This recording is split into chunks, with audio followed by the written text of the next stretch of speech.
Godu est un loser solitaire qui par pur hasard réussit à vaincre un dieu lors de sa visite en Italie. C'était facile, il devient alors un tueur de dieux. Lentement, il commence à gagner en popularité auprès des filles qui veulent devenir ses épouses coûte que coûte. Comment? Attendez, comment?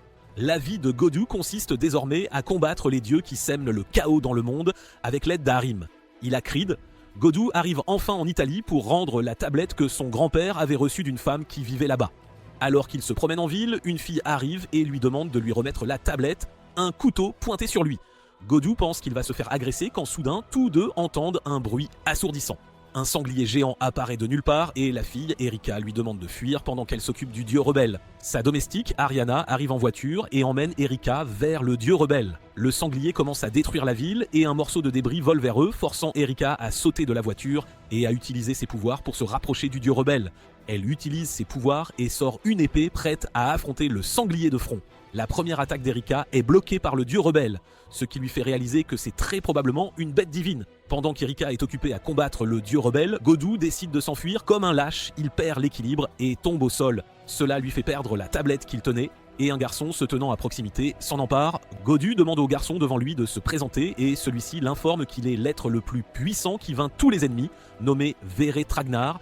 Il dit ensuite à Godu que son passe-temps est de ressusciter d'anciens rois des dieux et de les défier en combat. Ensuite, Godu l'informe que son véritable objectif est de rendre la tablette à quelqu'un qui vit sur cette île. Plus tard, Vere Tragnar lui rend la tablette et disparaît. D'un autre côté, les attaques d'Erika ne semblent pas fonctionner et elle est projetée, mais Godu parvient à la rattraper avant qu'elle ne se blesse. Soudain, une tornade apparaît autour du sanglier et Erika informe Godu que c'est l'incarnation d'un dieu, ce qui fait disparaître complètement le sanglier. Finalement, le combat est terminé et Godu décide de continuer son voyage pour retrouver la femme avec qui son grand-père s'était amusé au début de sa vingtaine. Erika décide de l'accompagner car elle ne peut pas laisser une tablette aussi importante entre les mains d'un loser. Elle l'informe que des dieux hérétiques apparaissent côte à côte sur Terre et causent des calamités selon leur caractère. Le dieu du soleil pourrait transformer la ville en enfer tandis que le dieu de la mer pourrait apporter des inondations. Ils existent depuis la préhistoire et seules les personnes dotées de pouvoirs magiques peuvent toutes les reconnaître. Ils apparaissent comme des catastrophes naturelles aux personnes sans pouvoir. Ensuite, Godu révèle que la personne qu'il cherche s'appelle Lucretia et Erika décide de le prendre dans sa voiture car le train mettait plus de temps que prévu à arriver. Finalement, ils atteignent le manoir où vit Lucretia et Godu est au bord de la mort pendant tout le trajet grâce à la domestique d'Erika. Après être entré dans le manoir, Godu réalise que la fille qu'il cherche est plutôt jeune. Elle jette enfin un œil à la tablette et cela lui ramène certains de ses souvenirs perdus. Lucretia mentionne qu'une tablette comme celle-ci n'attire que des excentriques et décide de la rendre à Godu. Elle les informe que c'est le souhait de Dieu que Godu la garde. Cependant, Erika n'est pas à l'aise avec cette décision et s'en va. Ensuite, ils ont tous fini de dîner et Erika a un peu trop bu. Elle entame une conversation avec un masque pendant que Godu est assis juste derrière elle. Finalement, elle s'évanouit et c'est la responsabilité de Godu de ramener Erika dans sa chambre. Elle demande à Godu de lui enlever ses vêtements et le jeune homme, désespéré, obéit sans aucune résistance. Après l'avoir couché, Godu essaie de sortir mais remarque que la porte est déjà verrouillée et que la pièce n'a pas d'autre issue. Il s'avère que c'était le plan de Lucretia et qu'elle voulait qu'il passe à l'acte. Le lendemain matin, Erika se réveille et trouve le jeune homme cultivé dormant dans la même pièce qu'elle. Il fait de son mieux pour lui faire croire que rien ne s'est passé entre eux, mais elle veut toujours le punir. Soudain, il commence à pleuvoir et Erika sort juste pour assister à l'arrivée d'un autre dieu. Elle lui demande d'arrêter et lui demande s'il est Melkard, le dieu qui est le roi de tout l'océan. Erika réalise que le combat entre deux dieux est sur le point de commencer, ce qui pourrait entraîner la destruction de l'île. Elle se dirige vers l'endroit où le combat pourrait avoir lieu et Godu décide de l'accompagner. Avant qu'il ne quitte la maison, Lucretia l'a informé que la tablette avait le pouvoir de voler l'autorité de n'importe quel dieu qu'il désirait. Finalement, ils arrivent sur les lieux et son adversaire est le garçon qu'il a déjà rencontré, nommé Vere Tragnar. Il réalise que Vere Tragnar est le dieu des lumières et Erika ajoute qu'il possède 10 incarnations et est souvent appelé le seigneur de guerre invincible. Cependant, Godu en possède actuellement une, appelée l'Étalon Blanc. C'est la générosité de Vere Tragnar qui lui a donné l'une de ses tablettes. Juste au moment où les deux dieux sont sur le point de s'attaquer, Erika arrive et leur demande d'arrêter de se battre. Vere Tragnar s'énerve et attaque Erika pour avoir interrompu leur bataille. Le jeune homme sans valeur parvient à la sauver de la dernière attaque et tente de s'enfuir avec elle. Il se dirige vers Melkart et passe un accord en lui révélant qu'il détient une possession de Vere Tragnar, ce qui empêchera ce dernier de se transformer entièrement, donnant à Melkart une chance équitable au combat s'il les protège. Melkart accepte et le combat commence. Veretragna les attaque une fois de plus, mais le bouclier que Melkart déploie parvient à les sauver. Cependant, Veretragnus ne perd toujours pas espoir et sort une autre arme capable de trancher la divinité elle-même. À ce stade, Godou décide de rejoindre la bataille car sa défaite est presque confirmée même s'il ne participait pas. Erika lui donne un petit baiser sur la joue pour lui porter chance. Boosté par ce baiser, il utilise les pouvoirs de la tablette et parvient à voler son épée dorée. Voyant que cela lui donnerait le pouvoir de trancher la divinité, Erika lui donne un baiser qui lui permet d'utiliser pleinement les pouvoirs qu'il vient de voler. Il utilise toutes ses épées dorées pour poignarder Veretragna et devient quelqu'un capable de vaincre Dieu, appelé le Campioni. Godou se retrouve dans un rêve où une fille connue sous le nom de Pandore l'informe que sa vie a été sacrifiée pour tuer Veretragna. Pandore dit à Godou qu'il renaîtra en tant que Campioni, ce qui le réveille. Remarquant qu'il n'y a pas beaucoup de temps, Gattu commence à se préparer pour l'école. Après avoir vaincu Veretrak, Gattu est devenu le centre d'attention et a été forcé de tester ses capacités contre un autre Campioni avant de venir au Japon. En se préparant pour l'école, Gattu jette un œil à son lit et remarque Erika allongée là. Ensuite, il explique tout ce qui s'est passé à sa jeune sœur, pourquoi Erika est si collante. Cependant, Erika dit le contraire et révèle comment ils ont passé une nuit ensemble et même s'embrasser, rendant sa jeune sœur encore plus furieuse. Sur ce, Erika commence à le taquiner et lui donne la chance de la regarder. Le jeune homme assoiffé conclut qu'un rapide coup d'œil ne ferait pas de mal et juste au moment où il est sur le point de regarder, sa sœur arrive et le confronte pour être si dégoûtant. À l'école, l'ami de Gattu l'informe de la beauté italienne qui rejoindrait leur classe aujourd'hui. Cependant, Godou s'en fichait car il pensait toujours au baiser et à la façon dont Veretragna l'avait félicité après le combat, lui conseillant de rester invaincu jusqu'à ce qu'il se retrouve. Il revient à la réalité et remarque Erika se présentant à la classe comme la nouvelle élève. Elle annonce que son avenir est déjà assuré et pointe du doigt Godou, faisant brûler de jalousie chaque garçon de la classe. Elle utilise la magie pour que la fille assise à côté de Godou cède sa place. Soudain, tous les garçons puceaux de la classe attaquent Godou pour avoir une si belle fille pour lui seul. Elle commence à révéler l'histoire de leur nuit passée ensemble, ce qui fait paniquer Godou et il la sort de la classe. Une fois à distance de sécurité, Godou réalise qu'il a accidentellement amené une autre fille appelée Yuri. Plus tard, ils sont tous les deux sur le chemin du retour et Godou lui fait savoir que tout ce qu'Erika a dit était un mensonge. Soudain, Yuri commence à s'excuser auprès de Godou et lui demande de ne punir qu'elle et personne d'autre. Soudain, un homme du comité de compilation historique arrive et se présente comme Amikasu. Ce sont eux qui enquêtent Nohan chaque fois qu'un incident impliquant de la magie se produit et Yuri fait également partie de cette organisation. Il révèle que c'est Yuri qui a causé ce qui s'est passé ce matin et qu'il ne l'a pas attrapé par accident. Yuri recommence à s'excuser mais Godou lui demande d'arrêter car il ne considère pas un minable comme lui comme un roi. Après son retour à la maison, sa sœur le prévient de ne pas courir après Yuri car elle est hors de sa portée. Après être retourné dans sa chambre, Godou réfléchit aux choses qu'Emikasu lui a dites à propos d'Erika. Selon lui, Erika a essayé de le pousser à rejoindre leur. Alors qu'il s'interroge encore sur tout ce scénario, Godou remarque Erika allongée à côté de lui, il lui demande de partir et lui dit qu'il n'est pas nécessaire de le pousser à faire quoi que ce soit. Cependant, Erika est prête à prouver sa loyauté et propose de passer une journée ensemble afin qu'il sache exactement ce qu'elle ressent. Étonnamment, la journée qu'elle voulait passer ensemble n'était pas pour regarder un film ou aller à la plage, mais pour revisiter l'Italie. Godou et Ariana attendent le retour d'Erika, mais elle décide de partir aussi, laissant Godou derrière. Soudain, le paysage autour de lui change et une fille inconnue arrive. Elle l'informe que son but est de récupérer le serpent, mais qu'elle ne cherche pas à se battre. Gattu a accepté la partie sans combat et elle a décidé de s'en aller. Cependant, avant de partir, elle le traite d'imposteur pour ne pas aimer se battre. Peu après, Erika arrive et amène également les représentants de l'Italie à la Société des magiciens. Ils voulaient expérimenter par eux-mêmes la force de Godot et sont venus le voir se battre. Pour rendre cela divertissant, Erika a sorti son épée et a commencé à attaquer Godot. Soudain, Erika appelle un lion littéral pour combattre Godou. Il décide d'utiliser l'un des pouvoirs qu'il possède et cette fois c'est la force d'un taureau. Godou soulève le lion à main nue et le jette au loin. Il utilise ensuite le pouvoir du 7e avatar appelé le rapace pour esquiver les attaques à venir. Erika dit à Godou que les dieux hérétiques ne seront pas aussi doux qu'elle l'est en ce moment et elle commence à utiliser ses véritables pouvoirs dans ce combat. Elle utilise un pouvoir assez fort pour changer le paysage et créer une tornade autour de son épée. Heureusement, Godou voulait que cela arrive et a été délibérément frappé par l'attaque du lion pour qu'Erika se montre au sol. Il utilise le pouvoir du sanglier qui piétine tout sur son passage, mais Erika parvient à éviter d'être touchée en volant dans les airs. En atterrissant, elle l'informe qu'il ne peut utiliser qu'un seul avatar par jour, mais il s'en fiche et court vers Erika, la plaquant finalement au sol. Elle le déclare vainqueur de cette bataille, même s'il a utilisé des coups bas. Les trois représentants décident d'accepter ses pouvoirs et de le soutenir désormais. Pendant ce temps, Erika dit à Godu que leur position est parfaite pour partager un baiser, mais il recule et demande à Erika de dire la vérité sur ce qu'elle cherche vraiment. Erika révèle enfin qu'elle est une chevalière et qu'elle a toujours agi selon sa propre volonté. Elle le traite d'idiot de penser qu'elle le flatterait juste pour utiliser un minable sans valeur. La vraie confession sort et elle lui fait savoir qu'elle ne l'aime pas seulement parce qu'il est un campioni ou parce que quelqu'un le lui a ordonné.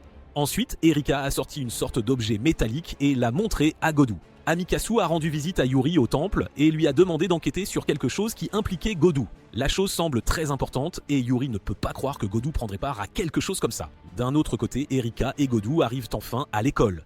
Sa popularité est inégalée car toutes les filles et tous les garçons de l'école la vénèrent. Après être entrée dans sa classe, Godu mentionne qu'elle est extrêmement populaire parmi les élèves, ce qui lui fait penser que les autres élèves commencent à le détester. Cependant, Erika lui dit d'être heureux car il l'aura toujours même si tout le monde l'abandonne. Ensuite, il quitte la classe et rencontre Yuri dans le couloir. Il commence à s'éloigner mais Yuri lui demande de se retrouver sur le toit et commence à discuter de ce qu'Amikasu lui a dit. Elle veut confirmer s'il a apporté quelque chose appelé Gorgone au Japon. On dit que c'est un instrument divin qui peut apporter la calamité au monde.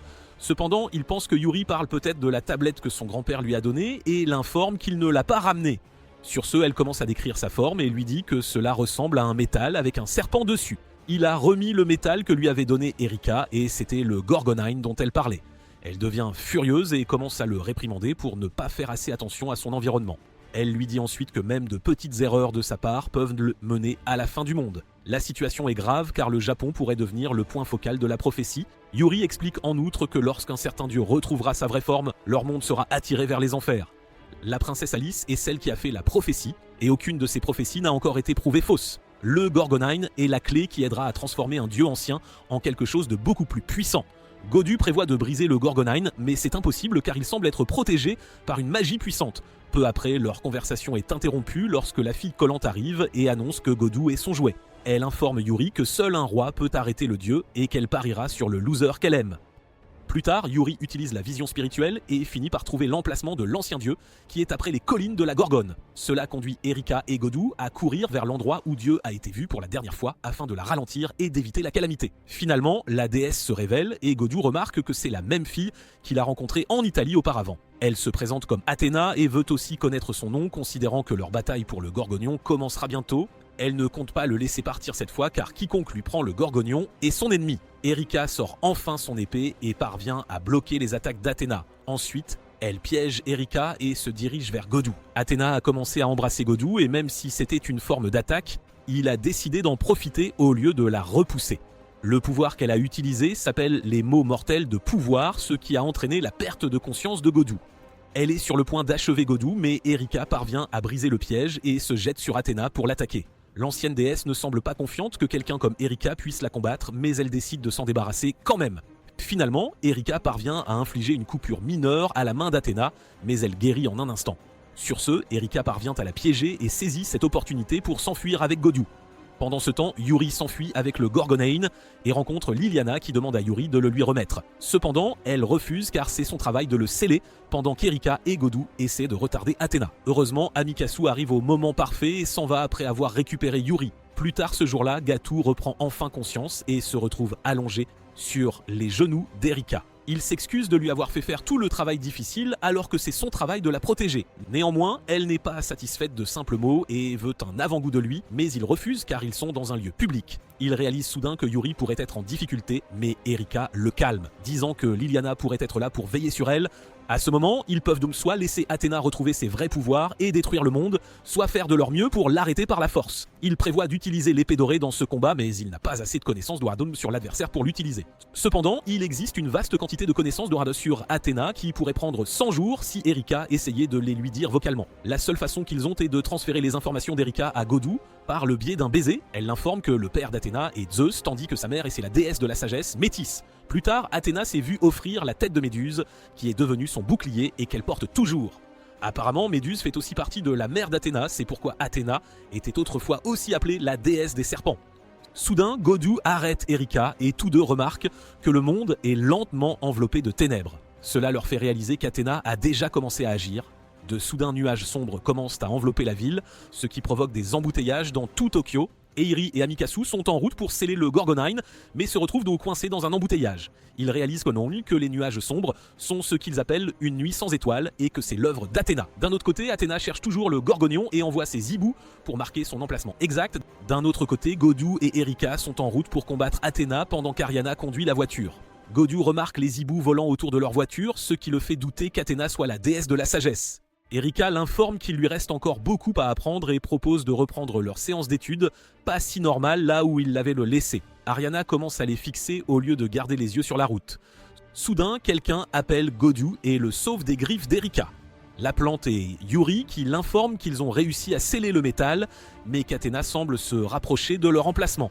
Godu lui dit de s'enfuir car il s'occupera du reste. Cependant, Yuri refuse et veut faire tout ce qu'elle peut pour aider. Cela donne une idée à Gatou et il dit à Yuri de crier son nom aussi fort qu'elle le peut et de penser à lui si les choses tournent pas mal. C'est l'un de ses pouvoirs qui pourrait lui permettre d'atteindre sa destination plus rapidement, mais il n'est toujours pas sûr que cela fonctionnera. Cela lui vaut d'être moqué par Yuri pour être un fou. Pendant ce temps, leur voiture est également coincée dans les embouteillages et Godu décide de courir le reste du chemin.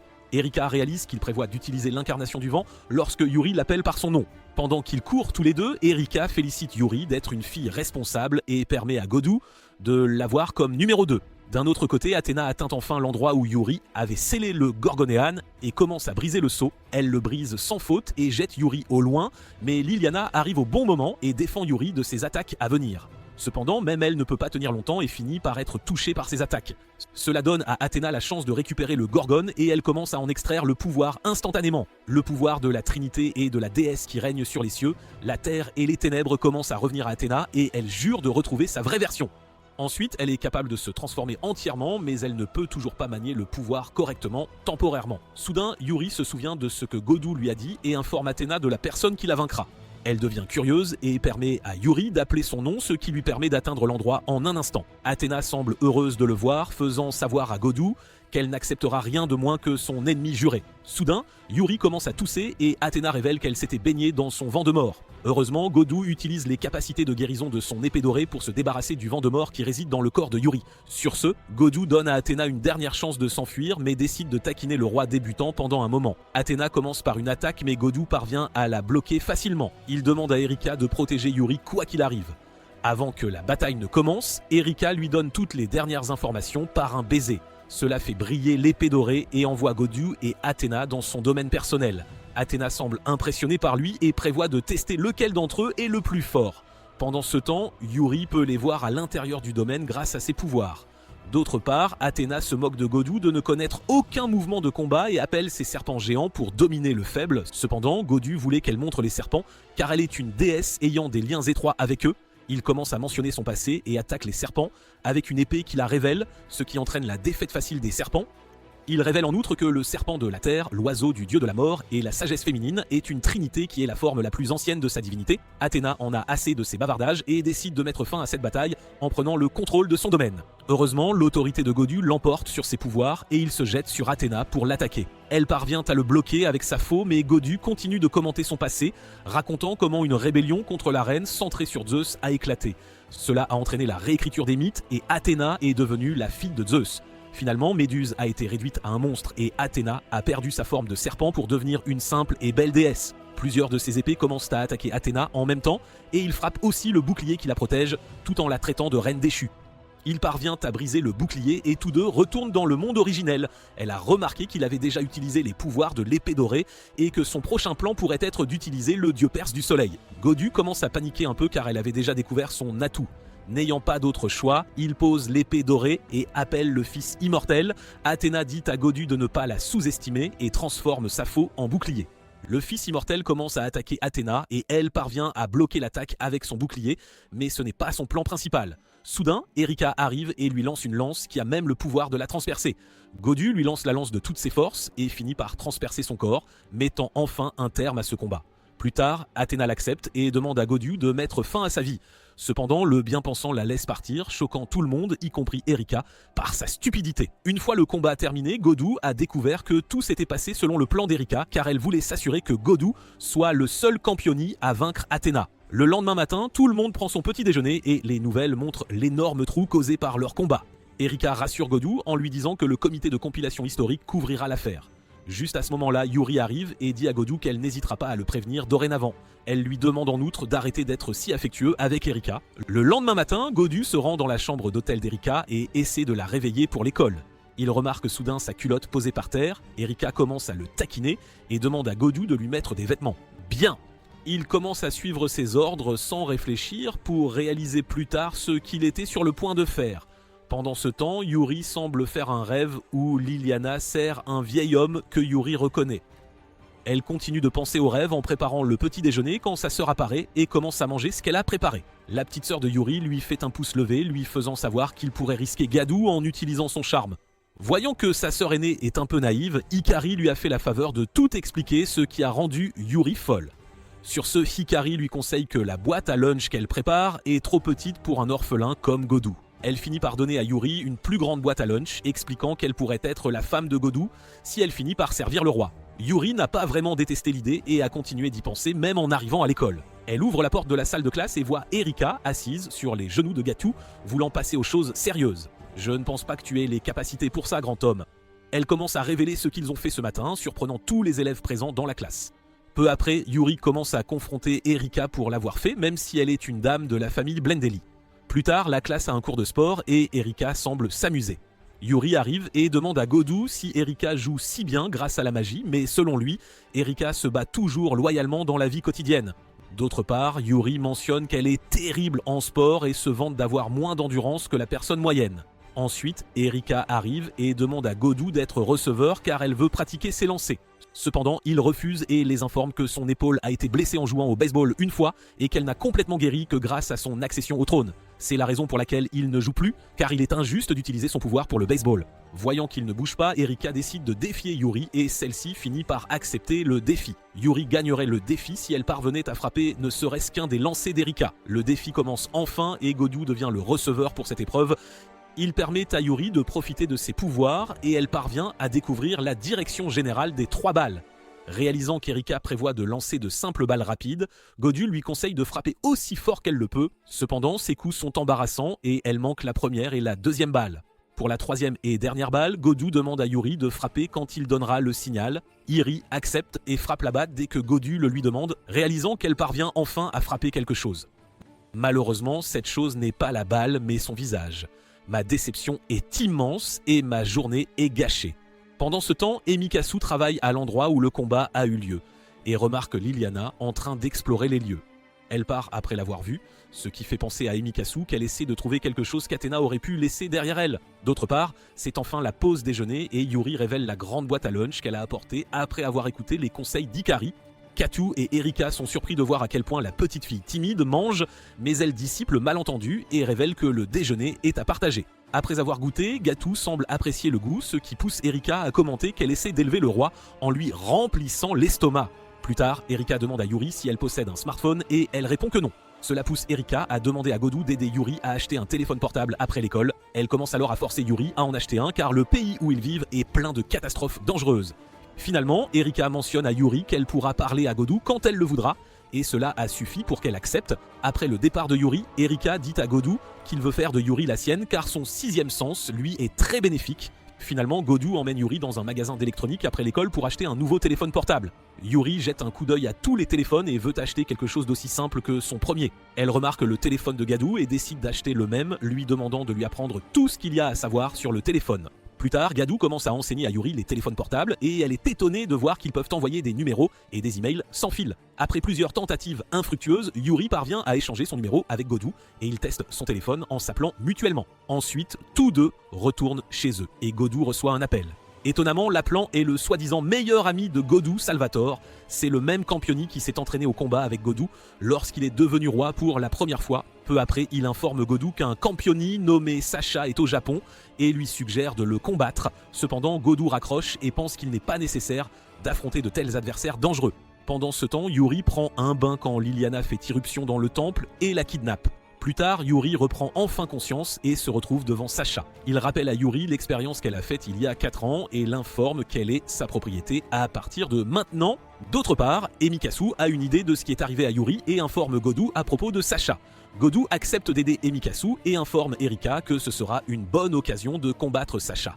Comme Salvatore le lui a conseillé, Erika lui permet de combattre Sasha s'il emmène aussi sa chevalière, également connue sous le nom d'Erika. Pendant ce temps, Yuri informe Sasha qu'elle ne peut pas aider à invoquer un dieu, car son devoir est de protéger le pays. Il est impossible que quelqu'un comme elle puisse invoquer un dieu hérétique et inviter le chaos. Yuri a décidé de se suicider si elle est forcée d'invoquer le dieu. Cependant, cela n'a aucune importance pour Sasha, car les vies qu'il a prises le servent toujours éternellement dans la mort et elle ne fera que les rejoindre de cette façon. Ensuite, elle commence à utiliser ses capacités sur Sasha et l'informe de tout sur ses pouvoirs, y compris comment il a tué le dieu égyptien Osiris et s'est emparé de son pouvoir. Pendant ce temps, Godu et Erika arrivent à l'endroit où le vieil homme se cache. Erika informe Godu qu'elle a pu découvrir ce bâtiment après avoir suivi la chevalière de Sasha. Dès qu'ils sont entrés dans le bâtiment, les gardes de Sasha ont commencé à les attaquer, mais ils ont réussi à les vaincre sans transpirer. Cette fois, un golem arrive et Godu est sur le point d'utiliser le taureau, mais Erika l'arrête. Elle parvient à le vaincre facilement après avoir concentré son attaque sur un point sensible du corps du golem. D'autre part, Liliana emmène Yuri dans une pièce séparée et lui sert du thé. Yuri exprime sa gratitude et veut savoir comment Liliana va. Néanmoins, elle esquive la question en faisant savoir à Yuri que Godu est entré dans le bâtiment. Elle imagine que Godu aime aussi le conflit et vient combattre Sasha pour le frisson. Yuri n'est pas d'accord, sachant à quel point Godu est une mauviette. Plus tard, Liliana s'éloigne après avoir informé Yuri qu'un dieu sera bientôt invoqué. Pendant ce temps, Erika continue de s'occuper de tous les gardes, tandis que Godu reste aussi inutile que jamais. Elle lui conseille de garder ses pouvoirs pour sa bataille avec Sasha, car il est appelé le plus impitoyable de tous les rois. Après qu'Erika se soit occupée de tous les gardes présents à l'extérieur, la porte principale s'ouvre et révèle Sasha assis devant eux. Godu révèle son nom et informe Sasha qu'il est là pour récupérer son ami. Cependant, Sasha n'a aucune intention de rendre Yuri car elle est un spécimen rare selon lui.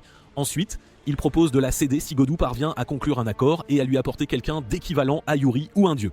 De manière inattendue, Erika interrompt la conversation et dit à Godu de suivre le conseil que son ami proche Salvatore lui a donné. Elle commence à mentir sans vergogne et dit à Sasha que Godu et Salvatore étaient impressionnés par les capacités de l'autre et sont devenus les meilleurs amis. De plus, Erika lui dit que Salvatore lui a conseillé de combattre Sasha et de lui enseigner les peines de la vieillesse. Sasha se fâche et dit à Godu que le dieu qu'il a invoqué a été volé par Salvatore il y a 4 ans et qu'Athéna a maintenant été volée par l'ami proche de Salvatore. Cependant, il contrôle sa colère et dit à Godu qu'il aimerait proposer un marché. Il invoque Yuri et dit à Godu de jouer à un jeu entre les rois. Le jeu consiste pour Godu à se cacher de Sasha jusqu'à l'aube et il gagnerait s'il parvenait à rester caché. Ensuite, tout le monde essaie de s'échapper et de trouver un bon endroit pour se cacher.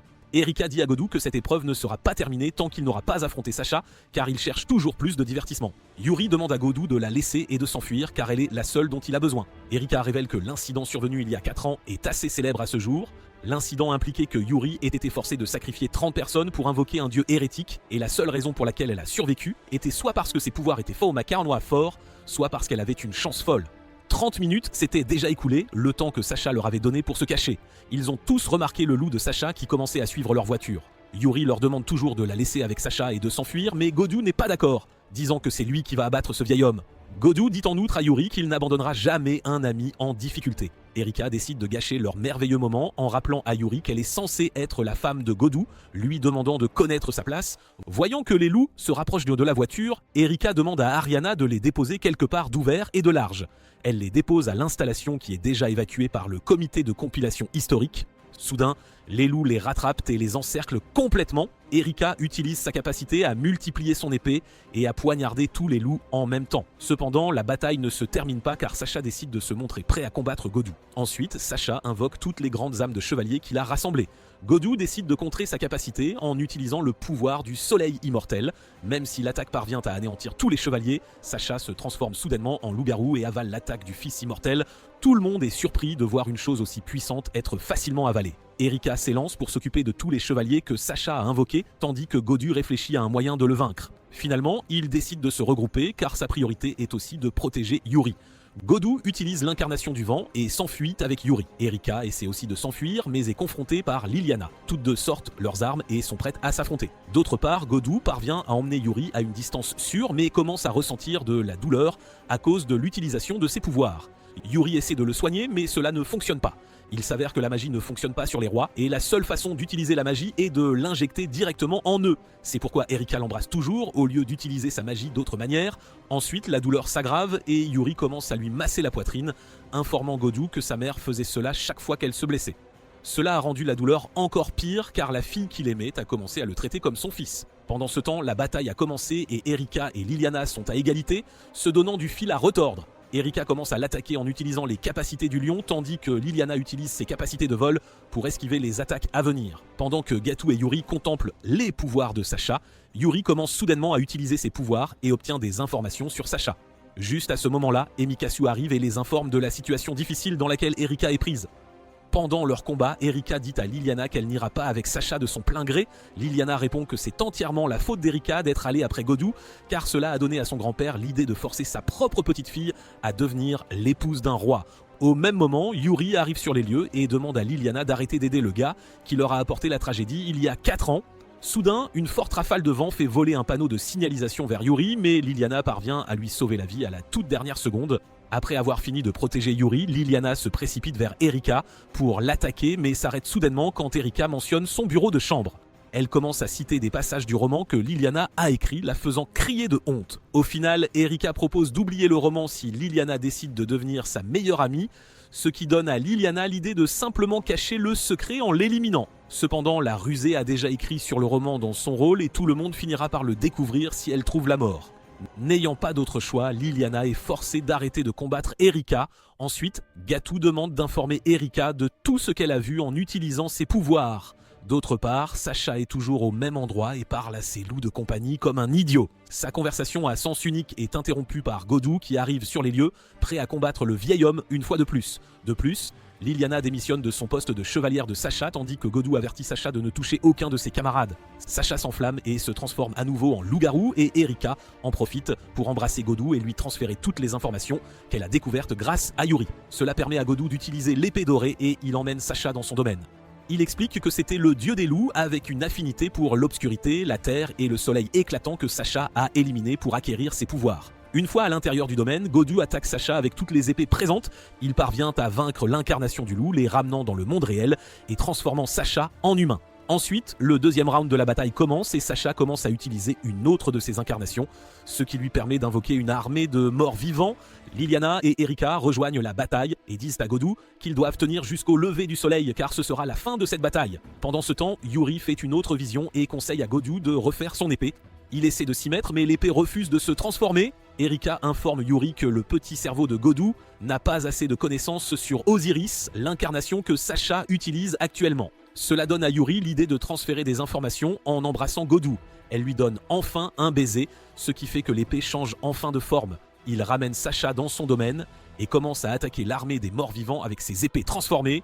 Il retourne dans le monde réel, mais Sacha reste aussi fort que jamais. Même si Godu a réussi à éliminer les loups et l'armée des morts vivants, Sacha a encore de nombreux attributs à utiliser. Il commence à utiliser un autre type de capacité et attaque Godu avec des éclairs. Sacha continue d'attaquer et finalement Godu ne parvient pas à bloquer les attaques et perd la prise de son épée dorée. Cette situation lui donne l'idée d'utiliser l'attribut de la chèvre. Sacha l'attaque une fois de plus, mais cette fois il parvient à absorber la foudre et à contre-attaquer. Erika remarque l'attribut que Godu utilise et décide de se tenir à côté de lui. Liliana et Yuri suivent ses pas et leurs pouvoirs commencent à se transférer dans le corps de Godu. Cependant, elles ne sont pas les seules, car l'armée des morts vivants commence aussi à fournir leurs pouvoirs à Godu, lui demandant de les venger. Le pouvoir de la chèvre est de transformer les voix des opprimés en puissance, et tous les pouvoirs combinés de ces personnes sont suffisants pour submerger Sacha. Godu attaque Sacha de toutes ses forces, mais il en ressort toujours indemne. Heureusement, le soleil commence à se lever et Sacha est forcé de céder la victoire à Godu. Il part après avoir averti Godu qu'il ne sera pas indulgent la prochaine fois qu'ils se rencontreront. Ensuite, Yuri commence à se sentir un peu étourdi car le pouvoir de la chèvre consomme aussi les forces vitales des gens. Soudain, Erika fait semblant d'être malade, s'en servant comme appât pour attirer Godu et l'embrasser. Liliana les observe, commentant leur indécence. Erika et les autres jouent au volley sur une plage italienne et les ballons perdus finissent bien par frapper le roi en plein visage, ce pauvre malheureux. Erika court vers Gatou pour s'assurer qu'il va bien et Lucretia la rejoint, affirmant être l'une de ses épouses. Toutes deux commencent à étreindre Gatou et Yuri les rejoint aussi, prétextant vouloir arrêter les autres. Plus tard, Yuri décide de profiter des sources chaudes italiennes et Lucretia la rejoint. Leur plaisir est interrompu quand Ariana arrive avec 2 verres de lait, mais elle finit par tomber et se renverse tout le lait dessus. D'un autre côté, Erika est sur un bateau avec Godou, mais malheureusement, il est menotté. Elle lui reproche de ne pas lui accorder assez d'attention et commence à se rapprocher de lui. Cela lui rappelle les événements survenus après leur voyage. Quand Erika l'avait forcé à partir en excursion avec elle, il a demandé de l'aide à Lucretia, qui a promis de préparer une cachette pour Godou, loin des griffes d'Erika. Yuri a décidé de l'accompagner pour s'assurer que Godou ne se laisse pas séduire par elle. Après avoir atterri en Italie, Godou a réalisé que Lucretia faisait partie du plan d'Erika et qu'il était tombé droit dans son piège. De retour au présent, Erika libère Gattu de ses menottes pour profiter de leur temps seul, mais il en profite pour s'éloigner à la nage et atteindre enfin l'île où il séjourne. Cependant, il a nagé droit là où les filles le profitaient des sources chaudes et elles ont toutes commencé à crier. Il est sur le point de s'enfuir, mais Yuri arrête Godou et commence à lui faire la morale pour être un dieu si cultivé. Pendant ce temps, Liliana erre dans la ville et surveille Salvatore. D'un autre côté, Godou réussit à s'enfuir de la maison après que tout le monde soit endormi. Il court dans la forêt et tombe sur Athéna qui est également présente. Voyant que Godou est entré seul sur son territoire, elle décide de le taquiner un peu et l'emmène à un autre endroit en bateau. Pendant ce temps, Salvador trouve enfin la chose qu'il cherchait. C'est une structure imprégnée du pouvoir divin. Simultanément, Liliana arrive et informe Salvatore que la force magnétique dans cette zone a augmenté depuis la découverte du Gorgonion. Ensuite, il sort son épée et prévoit de couper la structure. Il informe Liliana que sa lame peut trancher n'importe quoi sur Terre et réussit à couper la statue en 2. Une énergie verte commence à émerger de la structure, qui se transforme ensuite en dragon.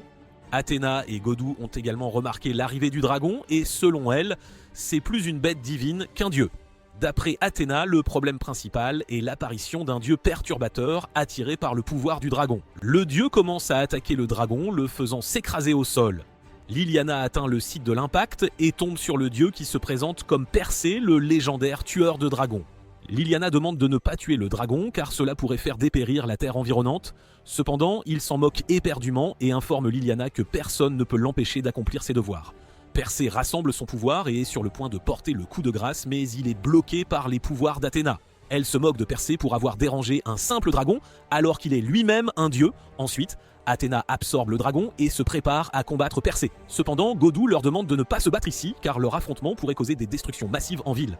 Persée dit à Godou qu'il est aussi son ennemi mortel, étant donné qu'il possède le pouvoir du soleil.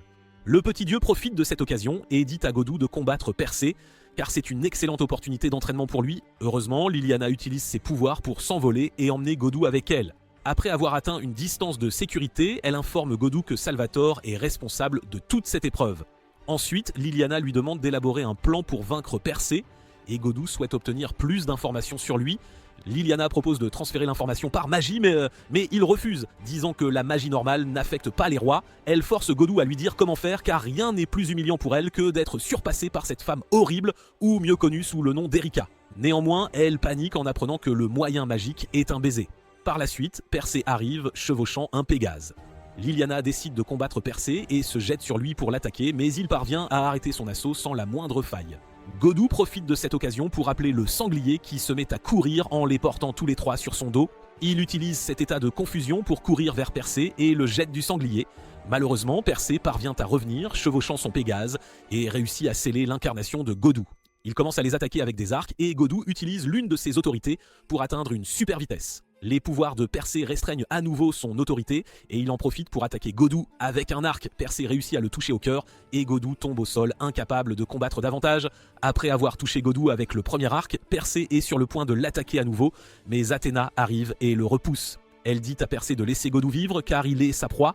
Elle révèle en outre que Godou ressuscitera et sera encore plus intéressant. En entendant cela, Persée devient encore plus curieux et quitte le champ de bataille, impatient de la revanche quand Godou sera complètement rétabli. Avant de partir, Athéna dit à Liliana d'informer Godou qu'elle ne tolérera pas la défaite. Pendant que Godou est inconscient, il rencontre Pandore qui commence à lui donner des informations sur Persée, mais leur connexion s'affaiblit et il finit par revenir à la vie. Godou se retrouve dans un lit d'hôpital avec Liliana debout juste à côté de lui. Elle s'est soudainement mise à pleurer, craignant que Godou ne se réveille jamais. Ensuite, Liliana lui crie dessus pour son imprudence, mais réalise qu'elle parle à un roi et commence à s'excuser. Elle lui offre une révérence japonaise traditionnelle, mais voyant qu'il n'en veut pas, Liliana pense que son auto-élimination rituelle serait plus appropriée. Juste à ce moment-là, une apprentie mage nommée Karen arrive et informe Godou que Liliana a veillé sur lui toute la nuit. Elle informe Liliana que Godou, avec Erika, Lucretia et Yuri, est venu en Italie en vacances et a profité de quelques bêtises toute la nuit et le jour. En entendant cela, Liliana panique et réalise ce que le roi cultivé pourrait vouloir comme excuse après que Karen lui ait donné un léger indice. Cela conduit Liliana à retirer lentement son vêtement, disant à Godou que son cœur ne lui appartiendra jamais. Ensuite, tous les trois retournent chez Liliana où elle est au-delà de l'embarras à cause de ce qui s'est passé à l'hôpital. Cependant, elle surmonte rapidement son embarras et dit à Godou qu'ils doivent trouver un moyen de vaincre Persée. Ils essaient de trouver des idées, mais ne parviennent pas à une réponse concrète, ce qui fait regretter à Godou la vaste connaissance d'Erika. Ensuite, Karen demande à Godou de profiter de la vue depuis le balcon pendant qu'elle a quelque chose à discuter avec Liliana. Karen conseille à Liliana que c'est l'occasion parfaite pour elle de conquérir le cœur de Godou. Comme les groupes d'Erika et de Liliana sont rivaux et qu'Erika, étant la chevalière de Godou, a placé son groupe dans une position avantageuse. Karen veut que Liliana élève Godou et devienne sa chevalière privée. Pendant ce temps, Godou profite de la vue depuis le balcon et remarque un livre posé au sol. Il le ramasse et commence à le lire, mais l'intrigue de ce livre dégoûte Godou. Soudain, Liliana arrive et lui met une épée dans le dos, lui faisant savoir qu'il a découvert son passe-temps secret d'écriture de romans. Par la suite, Athéna fait son apparition et Godou veut savoir pourquoi Persée a pu annuler ses pouvoirs. Athéna accepte de répondre à sa question mais veut quelque chose en retour. Au moment où il est sur le point d'accepter sa proposition, Liliana l'interrompt et dit à Athéna qu'un roi n'acceptera jamais une proposition de quelqu'un comme elle. Sur le chemin du retour, Liliana crie sur Godou pour avoir tenté d'accepter une proposition d'un dieu hérétique, lui faisant savoir à quel point cela pourrait être dangereux. Elle remarque soudain la façon dont elle parle et commence à s'excuser auprès de lui. Pour améliorer son humeur, il lui achète une glace et lui dit qu'il veut prendre soin de tout le monde, tout comme il l'aide de toutes les manières possibles. Liliana revient au sujet principal et veut trouver un moyen de vaincre Persée dès que possible. Au moment où elle commence à s'éloigner, Godou dit à Liliana que l'écriture de romans n'est pas un mauvais passe-temps et que c'est vraiment génial qu'elle puisse le faire. Cela rend Liliana embarrassée et elle s'enfuit après lui avoir jeté sa glace. Après être rentré chez lui, Godou commence à chercher des moyens de combattre Persée pendant que Liliana est occupée à écrire son roman. Le premier scénario qu'elle écrit est similaire à la journée qu'elle a passée avec Godou, mais elle finit par le jeter. Elle essaie d'autres scénarios aussi, mais tous finissent par être des scénarios romantiques. Sur ce, elle sort un instant et apporte une tasse de thé à Godou. Dès qu'il prend une gorgée, son état commence à s'aggraver et son corps s'engourdit. La raison pour laquelle Liliana a utilisé cette technique est qu'elle voulait conclure l'accord avec Athéna seule, sans mettre Godou en danger. Ensuite, elle rend visite à Athéna et lui demande pourquoi Persée est capable de sceller ses capacités. Elle dit en outre à Athéna de considérer cette information comme un cadeau, car Godou se battra à sa place. Plus tard, Athéna appelle Persée le chef de l'Ancien Orient, ce qui donne à Liliana une idée générale de la personne dont elle parle. Cependant, Athéna remarque le changement dans sa réaction et se demande si elle doit laisser Liliana revenir ou non. Juste à ce moment-là, Godou arrive d'une manière ou d'une autre, même avec les effets de la magie encore intacts. Il demande à Athéna de laisser partir Liliana car il conclura l'accord avec elle à la place. Elle aime le fait que Godou soit impatient d'accepter l'accord et leur donne une autre information. Cela inclut le fait que la personne dont elle vient de parler est l'ancêtre de quelqu'un qui a fondé l'Empire. Ce petit bout d'information est suffisant pour que Liliana découvre tout. Avant de partir, Athéna informe Godou que la prochaine fois qu'elle le rencontrera, ce sera après la fin de son combat. D'un autre côté, Salvador tombe sur Erika et les autres et les ligote pour qu'ils ne puissent pas gâcher le combat de Godou. Il croit que ce combat l'aidera à s'améliorer encore davantage. Pendant ce temps, Godou s'est remis de la magie que Liliana avait versée dans son thé. Soudain, un arc atterrit près de son visage et se transforme en un objet à travers lequel un message commence à jouer. Dans le message, Persée lui donne l'endroit où ils se retrouveront pour une revanche. Persée galvanise le petit public qu'il a rassemblé dans les rues et dit à Godou que c'est l'endroit parfait pour qu'ils se battent. Godou accepte et utilise la force du taureau, courant vers Persée avec un pilier à la main. Quelques heures avant le combat, Godou et Liliana ont ramené l'objet métallique chez eux et ont rejoué son message. Karen a demandé à Liliana de transférer toutes ses connaissances à Godou. Liliana semblait toujours incertaine à propos de cette histoire de baiser et voulait le lui dire vocalement. Cependant, l'information prendrait des semaines à être transmise oralement, ce qui donna une autre idée à Karen. Elle voulait que Liliana lui transfère l'information par un baiser et elle pourrait ensuite la transmettre à Godou. Il les a observés se disputer en silence et a décidé de quitter la pièce ensuite. Après son départ, Karen a suggéré à Liliana que Godou pourrait être l'homme de sa vie, étant donné qu'ils avaient tous deux été vaincus par Persée et voulèrent maintenant l'affronter à nouveau. Liliana a soutenu que Godou avait déjà Erika comme épouse, mais selon Karen, tout être humain avait tendance à voler les choses des autres. Peu après, elles ont réalisé que Godou n'était pas encore revenu, alors qu'il avait déjà pris le bus et était en route pour rencontrer Persée. Cependant, Liliana a réussi à le rattraper et lui a demandé pourquoi il n'avait pas ordonné à Liliana, en tant que roi, de transmettre l'enseignement. Il lui a demandé de ne pas l'appeler roi car il n'avait rien fait de remarquable dans sa vie pour être ainsi nommé. Il a commencé à s'éloigner après avoir dit à Liliana qu'elle avait déjà été suffisamment troublée par Sasha quand une flèche a atterri près de lui. C'était Persée qui les a ensuite emmenés tous les deux à l'endroit qu'il avait mentionné. De retour au présent, Salvatore semble également observer le combat de loin. Godou lance le pilier sur Persée mais il parvient à le trancher en deux. Il continue de lancer différents types de matériaux mais Persée ne cesse de les couper. Peu après, Persée se fatigue et tire une flèche sur Godou après avoir scellé ses capacités. La flèche projette Godou au loin et il s'écrase contre un bâtiment voisin. Liliana a couru vers lui, mais la flèche ne semblait avoir touché que sa main. Voyant qu'il est toujours déterminé à combattre Persée sans aucun plan, Liliana l'embrasse sans perdre une seconde de plus.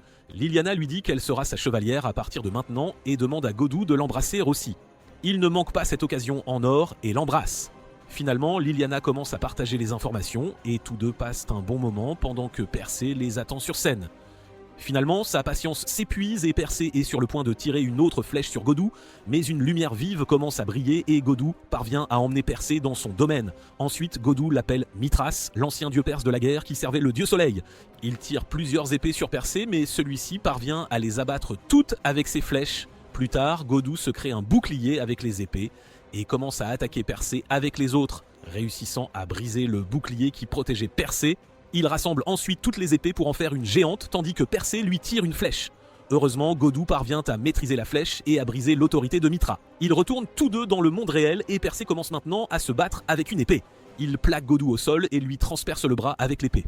Cependant, Godou parvient à utiliser son autorité du chameau à la dernière seconde et donne un coup de pied à Persée, le faisant s'écraser contre le bâtiment voisin. Peu après, il revient et utilise sa magie pour transformer Liliana en marionnette. Elle commence à attaquer Godou et perd son libre arbitre, mais il continue d'esquiver pour ne pas la blesser. Ses attaques finissent au pointe par atteindre Godou et il commence à être blessé. Ensuite, elle sort un arc et une flèche à elle et juste au moment où elle est sur le point d'attaquer, Godou crie son nom, sa voix parvient à atteindre son cœur et elle reprend le contrôle, attaquant Persée avec l'arc à la place. Plus tard, Godou court vers lui pendant que Liliana vise Persée avec son arc. Il le combat un moment et parvient à créer une occasion parfaite pour Liliana d'attaquer. L'une de ses flèches atteint la cible et le cloue à un pilier. Godou utilise cette occasion pour appeler le sanglier et le lui lance de toutes ses forces. Cependant, l'impact d'avoir utilisé autant de ses pouvoirs rend Godou étourdi et il perd connaissance. Liliana décide d'utiliser sa magie pour le soigner et juste au moment où elle est sur le point de l'embrasser, Athéna arrive et loue sa technique de combat. Elle commence à l'embrasser à la place et guérit complètement les blessures de Godou. Avant de partir, elle informe Liliana qu'elle réapparaîtra une fois qu'il se sera réveillé. Pendant ce temps, Persée parvient à s'échapper de la situation et est à peine en vie. Il prévoit de continuer ce combat une autre fois, mais réalise soudainement que quelqu'un avec une aura sombre se tient derrière lui. Il s'avère que c'est Athéna qui se transforme en serpent et le dévore complètement vivant. Le lendemain, Godou est admis à l'hôpital et Liliana prend soin de lui cette fois aussi. Peu après, Yuri et Erika font leur apparition et Erika l'attaque soudainement. Cependant, Liliana parvient à le sauver et se moque d'Erika pour son impolitesse envers son maître. Il s'avère que les deux filles ont découvert la façon dont Liliana a transféré l'information et sont en colère contre lui pour avoir risqué encore une autre fille. Yuri et Nina discutent de la façon dont Yuri est devenue la deuxième épouse du roi. Cela fait rougir Yuri et elle l'informe qu'Amikasu a raconté cette histoire aux autres pour dissimuler son véritable objectif. Ensuite, Ina suggère qu'elle ne peut pas perdre face aux filles italiennes et doit devenir la favorite du roi à tout prix. Étonnamment, Ina a également reçu l'ordre de devenir son épouse et veut partager les tâches avec Yuri. Elle veut que Yuri fasse tout le travail de séduction pendant qu'elle se détend et aide avec d'autres choses. D'un autre côté, tout le monde déjeune sur le toit de l'école et Shizuka est enragée que Godou amène Liliana au Japon. Erika réfléchit à la façon dont Liliana a fait les mêmes choses qu'elle et a utilisé la magie pour s'approprier la place derrière Godou. Sur ce, Erika dit à Shizuka que Liliana est la première de Godou, ce qui met Shizuka en rage. Erika dit plus tard à tout le monde qu'il est le premier maître à qui elle a librement offert son épée. Dans la salle de classe, Godou remarque une note lui demandant de visiter le Terum après les cours. Plus tard, il visite le Terum et est accueilli par Ina. Elle l'informe qu'elle travaillera avec lui en tant que sa nouvelle servante. Selon Ina, elle et Yuri ont toutes deux été choisies pour épouser Godou. Mais ce sera officieux. Godou commence à riposter, mais Ina le calme en disant qu'il a déjà 3 autres épouses. Cependant, Godou répond qu'elles ne sont pas ses épouses, mais des amies, ce qui rend l'ambiance un peu gênante. Ina profite de cette occasion pour forcer Yuri à annoncer ce qu'elle ressent vraiment pour Godou, lui disant qu'elle n'aura pas d'autre chance. Heureusement, Liliana l'interrompt et demande à Ina de ne pas bouleverser la vie paisible de Godou.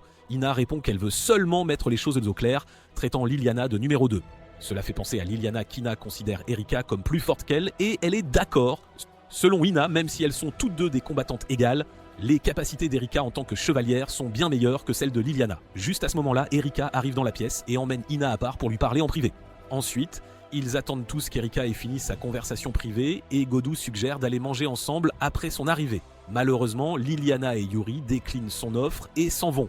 Au même moment, Shizuka fait son apparition et interroge Godu sur la nouvelle fille à qui il parlait dans le salon de thé. Le lendemain, tout le monde semble mal à l'aise les uns avec les autres et Erika en profite pour demander à Godu de sortir avec elle. Apparemment, la raison pour laquelle elle l'a invité à un rendez-vous est qu'elle veut savoir pourquoi Liliana et Yuri agissent bizarrement. Plus tard ce jour-là, Erika appelle Liliana et lui demande de ne pas les suivre à leur rendez-vous. Elle se moque aussi d'elle pour avoir écrit des romans encore plus intenses depuis qu'elle a rencontré Godu. Erika appelle aussi Yuri. Plus tard, le rendez-vous commence enfin et voyant que Godu n'a aucune idée de ce qu'il faut faire, elle l'emmène dans un magasin pour faire du shopping.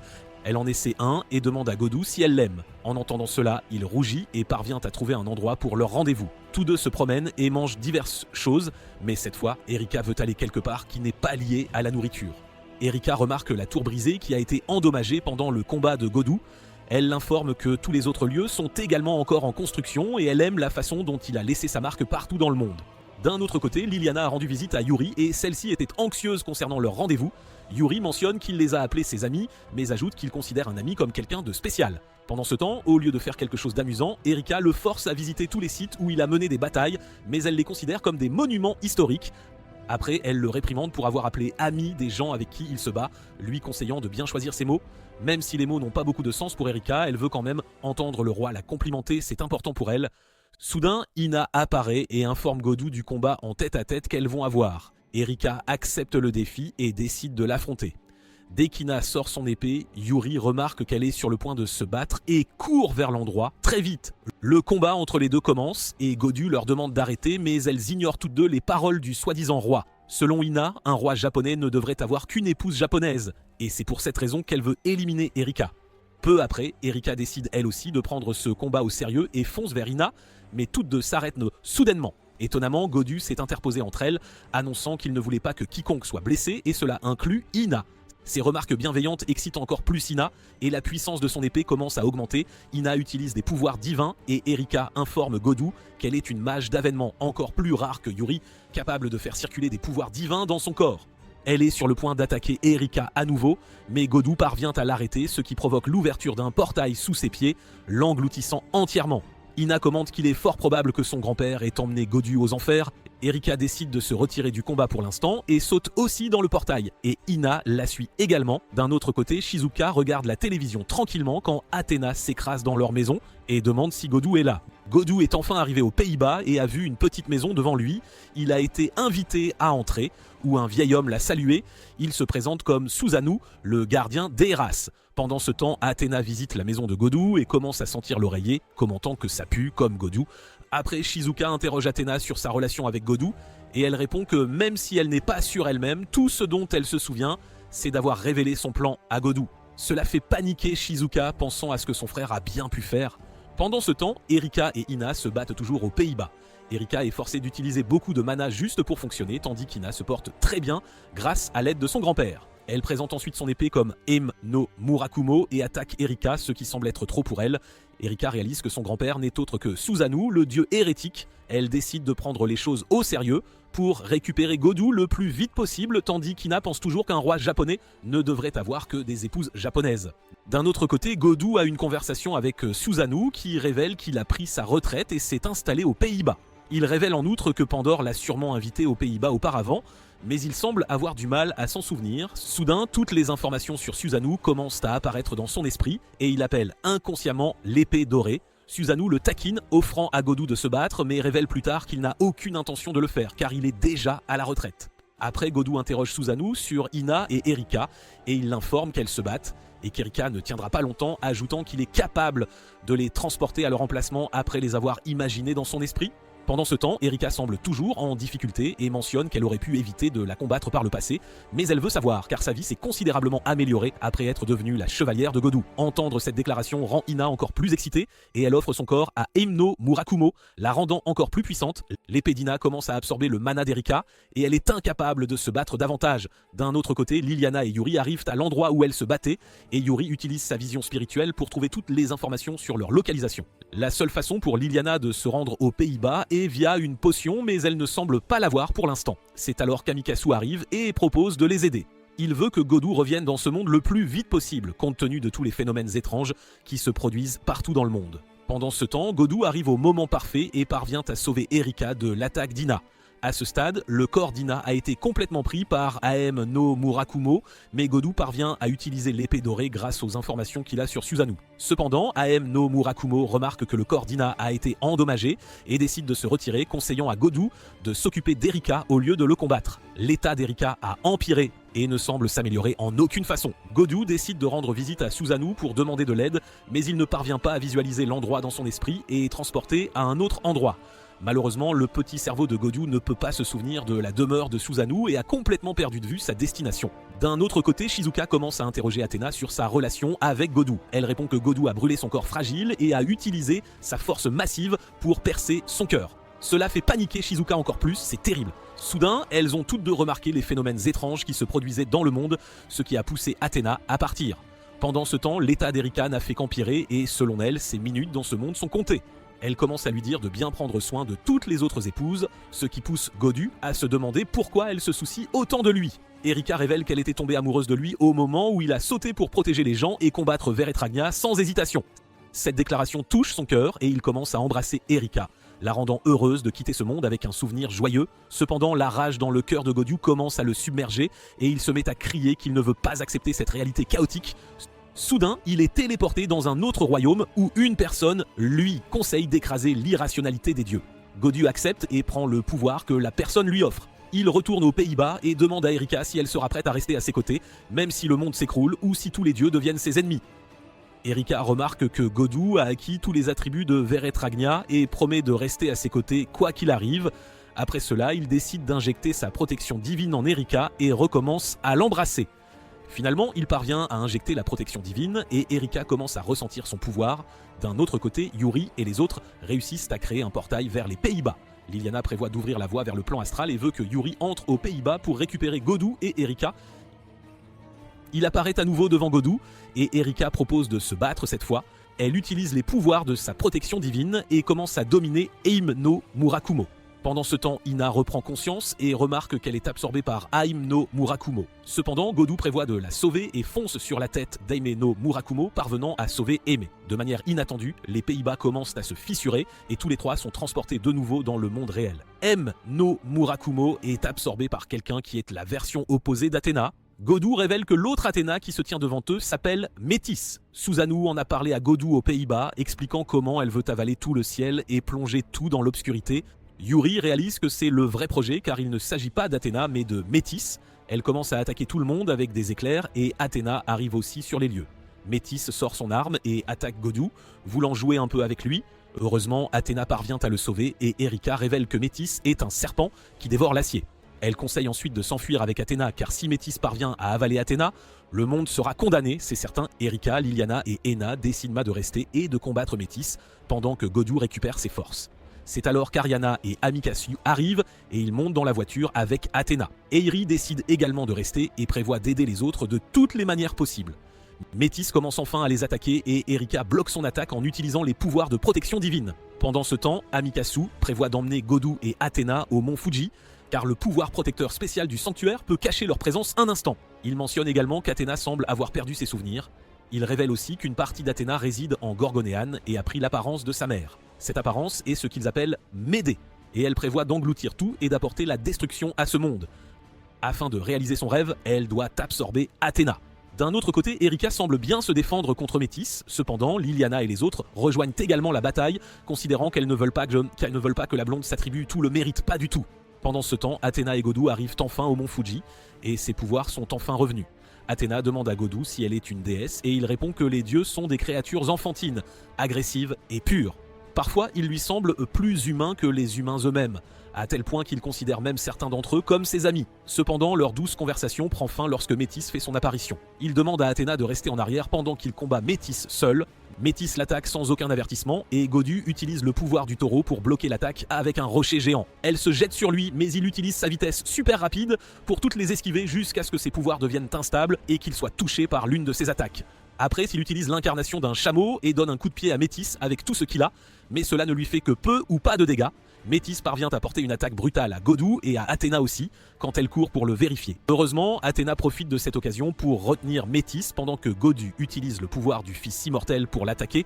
Néanmoins, l'attaque ne lui fait aucun dégât et elle parvient à s'emparer d'Athéna. Métis commence à embrasser Athéna et en absorbant ses pouvoirs, Métis se transforme en son véritable moi, obtenant encore plus de puissance qu'elle n'en avait déjà. De manière inattendue, toutes les filles arrivent sur les lieux et Yuri donne un baiser à Godou, restaurant ainsi ses pouvoirs. Après, Ina commence à l'embrasser et lui transmet toutes les informations qu'elle a sur Médée. Cela permet à Godou d'utiliser le pouvoir de l'épée dorée et de la forcer dans son domaine. Soudain, l'Eimno Murakumo que Médée avait volé plus tôt revient à Ina et il commence à attaquer Médée avec toute la présence de l'épée. Elle contre-attaque mais Erika et Liliana parviennent à bloquer en combinant leurs pouvoirs. Après, Liliana embrasse Godou et utilise ses pouvoirs pour rendre les épées encore plus destructrices. Les épées parviennent maintenant à briser le bouclier qui entoure Métis. Les épées continuent lentement de briser tous les boucliers qui étaient devant Métis, jusqu'à ce que le dernier soit également détruit. Ensuite, c'est au tour d'Erika d'embrasser Godou et cette fois, les épées prennent une apparence différente. Elles parviennent à porter une attaque à Métis et à séparer Athéna de son corps, la faisant revenir à sa forme précédente. À la fin, il utilise l'incarnation d'une chèvre et demande à tout le monde de lui prêter leur pouvoir. Finalement, Godou utilise l'incarnation du sanglier, mais Métis parvient toujours à l'éradiquer complètement. Métis se dirige vers Athéna pour l'absorber à nouveau. Godou utilise le pouvoir du vent pour appeler Athéna à lui, et la jeune fille lui donne aussi un baiser réalisant le pire rêve de sa sœur. Ce baiser commence à absorber les autres épées et se transforme en une seule faux. Athéna et Godou courent vers Métis et la tranchent avec la faux, mettant fin à cette bataille. Tous les phénomènes étranges qui se produisaient autour du monde commencent à disparaître et Métis retourne à Athéna comme la partie qui lui manquait. Après, Godou perd connaissance pour s'être poussé à ses limites, tandis que les filles le félicitent d'avoir obtenu la bénédiction d'Athéna. Cela fait des mois que le combat a eu lieu et le monde retrouve lentement son état normal. Toutes les filles, y compris Ina, traînent maintenant chez Godou, rendant sa petite sœur avec un complexe fraternel encore plus furieuse. C'était tout pour notre roi bon à rien. A-t-il l'intention de faire passer sa relation avec les filles à un nouveau niveau? Commentez Godousitsu et dites-nous. N'oubliez pas d'aimer et de vous abonner à la chaîne pour plus de résumés riches en rebondissements.